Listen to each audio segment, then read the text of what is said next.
Hello everyone, this is HiTech Talk. So in this video I will tell you how to get how old do I look filter on TikTok. So recently this filter was added on TikTok.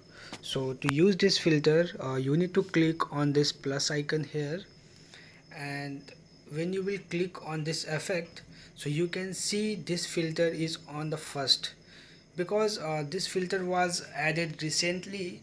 So how old do I look? So it's 25, so it is on the top. So maybe if you are using this filter after few days, or if you are watching this video after a few days or after a few weeks, this filter will be not on a top.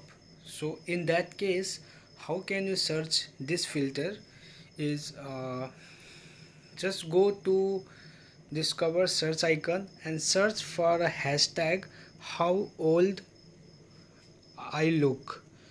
So here you will find lots of user. You can pick any user. So for now I'm doing, so let's see how.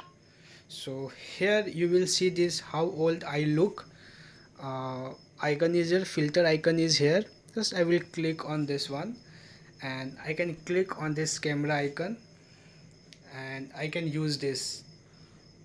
So in this way also you can find this filter and you can use it.